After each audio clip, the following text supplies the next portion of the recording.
మా వ్యాపారం గురించి ఆయన చెప్తున్నాడు. మీరు ఓటు ఏం లేదు, చంద్రబాబు నాయుడు హైదరాబాద్లో ఓటు ఉంది, ఈడొచ్చి రాజకీయం చేస్తాడు, ఎలక్షన్లో పోటీ చేస్తాడు. అదేవిధంగా పవన్ కళ్యాణ్, అదేవిధంగా మీ బీజేపీ నాయకురాలు పురంధేశ్వరి, ఆమె కూడా హైదరాబాద్లో ఉంటుంది.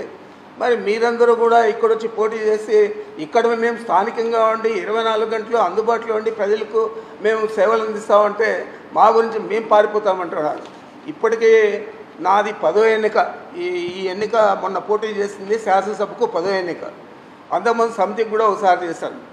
మరి ఇన్ని సంవత్సరాలు మేము శత్రువుగానే ఉన్నాము. చదువుకునేటప్పటి నుంచి కూడా, విద్యార్థి దశ నుంచి కూడా చంద్రబాబుతో పోరాడే యూనివర్సిటీలో నేను యూనివర్సిటీ స్టూడెంట్స్ యూనియన్ అధ్యక్షుడయ్యాను. యునానిమస్గా పోటీ చేయలేకు, ఎవరు కూడా పోటీ చేయకుండా. మరి అప్పటి నుంచి ఇప్పుడు దాకా చంద్రబాబుతో వ్యతిరేకంగానే ఉన్నాను. మరి పారిపోయేవాడైతే ఎప్పుడో పారిపోవాలి, లేకపోతే కాళ్ళ బెరానికి పోవాలి. మరి అలాంటి పరిస్థితి లేదని తెలిసి కూడా బుద్ధి లేని మాటలన్నీ కూడా మాట్లాడుతూ ఉన్నారు. మరి పిచ్చి లోకేష్ కానీ లేకపోతే ఎర్రి ఉమా కానీ వీళ్ళకి బుద్ధి ఉందా అని నేను అడుగుతా ఉన్నాను. మీరు ఏదంటే అది మాట్లాడితే చూసేదానికి సహించేదానికి ఎవరు కూడా లేరు. మీకు ఒకటే నేను ఛాలెంజ్ చేస్తూ ఉన్నాను. 4వ తేదీ ఎన్నికల ఫలితాలు వస్తాయి. ఆ తర్వాత మీరు మీ మొహకాలు ఆడబెట్టుకుంటారో ఒకసారి ఇప్పుడే తేటతెల్లం చేస్తే బాగుంటుంది. మరి మీ గెలుపు మీద మీకు చాలా విశ్వాసం ఉంది, మా గెలుపు మీద కూడా మాకు అంతే విశ్వాసం ఉంది. మేము 5 సంవత్సరాలు ప్రజలకు ఏం చేశామో ప్రజలందరికీ తెలుసు కాబట్టి పెద్ద ఎత్తున ఓటింగ్ ప్యాటర్న్ కూడా పెరిగింది, పర్సంటేజ్ కూడా. మరి మీరు ఏమైనా చేస్తుంటే ఎందుకు అన్ని సంవత్సరాలు మీరు వెనుకబడి ఉన్నారు? అన్ని సంవత్సరాలు ఎందుకు పదవులకు రాలేకపోయారు? కేవలం 10 పార్టీలతో మీరు జతగడితే 2014లో వచ్చారు.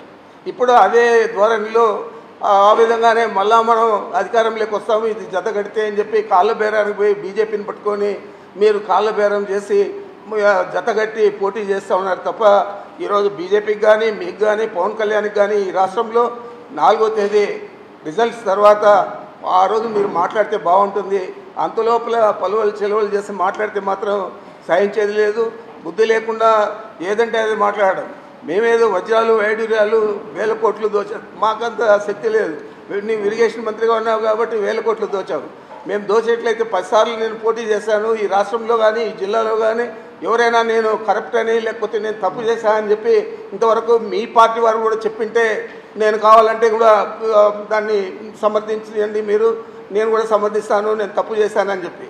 నేను ఏమి చేయకుండా వ్యాపారం చేసి ఆ డబ్బులు తెచ్చి రాజకీయాలు ఇక్కడ చేస్తామంటే మీరు నాకేదో బురద చుట్టూ పూసే విధంగా, మా పార్టీకి బురద పూసే విధంగా, మా నాయకుడు పారిపోయినట్లు చిత్రీకరించే విధంగా మీరు మాట్లాడడం అనేది చాలా దురదృష్టకరం, సహించడానికి.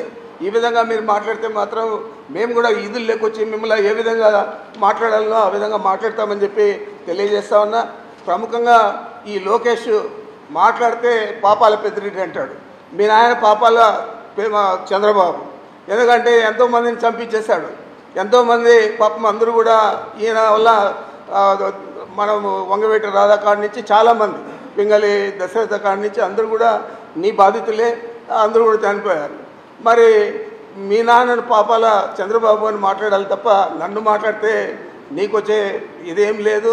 ఈ రాష్ట్రంలో కానీ మన జిల్లాలో కానీ నా గురించి ప్రజలకందరికీ తెలుసు. నేను పాపాల పెద్దిరెడ్డా లేకపోతే మంచి పెద్దిరెడ్డా అనేది. మరి ఈ విధంగా మీరు దుర్భాషలన్నీ ఆడి ఒక రాజకీయ విలువలన్నీ కూడా తగ్గించే విధంగా రాజకీయాల్లో ఉండే రాజకీయ నాయకులందరూ కూడా ఇలాగే ఉంటారు అని చెప్పి మిమ్మల్ని చూసి ప్రజలందరూ కూడా అనుకునే విధంగా మీరు మాట్లాడడం తగదని చెప్పి, ఈ విధంగా మాట్లాడితే ఇంకా ఇంతకంటే ఎక్కువగా మాట్లాడగలుగుతామని చెప్పి మీ ఇద్దరికీ కూడా బుద్ధి చెప్తా ఉన్నానని చెప్పి మీకు మనవి చేస్తూ ఉన్నాను.